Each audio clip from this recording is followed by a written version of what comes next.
Hello and welcome to DITV's pregame show. I'm your host, Bo Bowman, joined by the lovely Lucy Rodine. Lucy, how are you doing? I'm doing great, Bo, because it's going to be a good one this weekend. But let's start off on Noah Fant.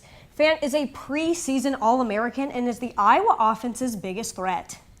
And TV does not do the man justice. In person, he just towers over people. I mean, the first time I saw him, I was just speechless. 6'5", 241 pounds. But he doesn't run like it. No, he does not, Bo. Here is a highlight of his game against Nebraska. At the bottom of your screen here is what we call a geese formation. He's Stanley's go-to receiver here. He gets into the open field and kicks on the Jets. Kiss him goodbye, topping out at 19 miles per hour there. Almost speeding in a school zone there.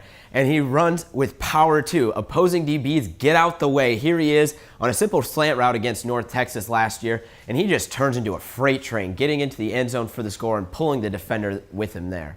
He scored Iowa's first touchdown of the season against Northern Illinois earlier this year, but Iowa's offense hasn't quite gotten into a groove yet to show off his abilities. But that could change against Northern Iowa this week. Even legendary tight end Dallas Clark weighed in on Fant in an interview with the Daily Iowan earlier this week. Have a listen. You know, just his size and his speed and his strength.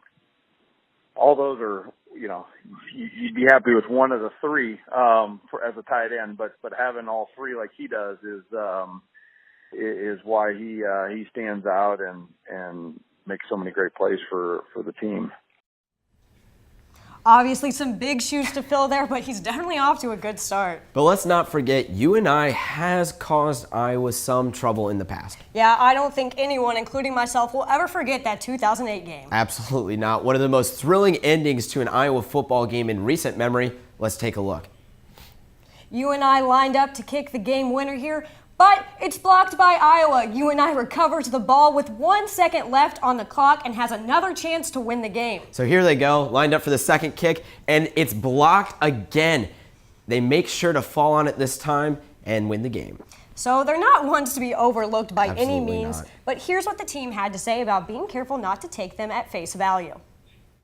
You know, the last 3 times we played them, it's been an extremely close game. So really just trying to, know that they're a good program and that they're coached well. They play extremely hard, which I think Coach Ferentz has done a great job at, making known to us. So they pulled up the clips where we had to block 2 field goals in order to win. So, I mean, obviously they're going to come out and compete, and we're expected that.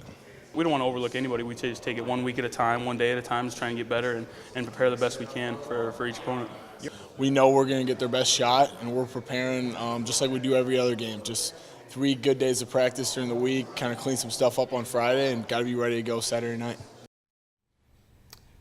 All right, now getting into the UNI offense here. They've got a bit of a logjam at quarterback now after Colton Howell replaced longtime starter Eli Dunn. Howell came into their game against Montana in the second half, replacing a struggling Dunn who completed only 5 of 20 passes for just 24 yards. Now, Iowa does need to prepare for both QBs. Dunn is more of a traditional pocket passer who will sit back there and pick apart the secondary, while Howell will do more of the damage on the ground with his feet, and he's a more mobile quarterback and poses more of a ground threat rather than through the air.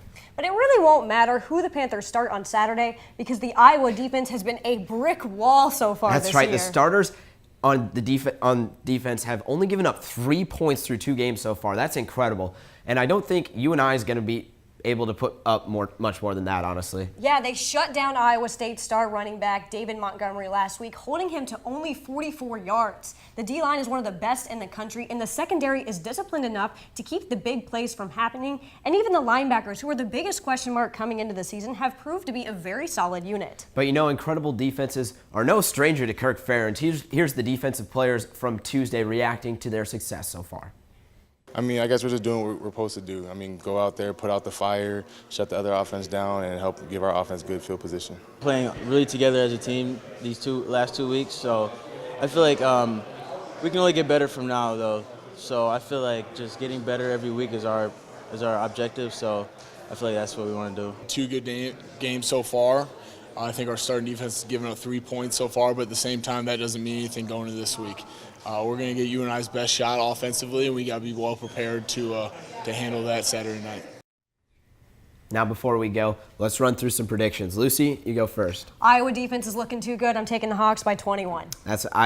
would agree with you there. The defense is just too solid, and I think the offense is going to start clicking here. So I'm going to go Iowa big. Big. That's all I'll say. All right, that's all for us in this pregame show. Back to you guys at the desk.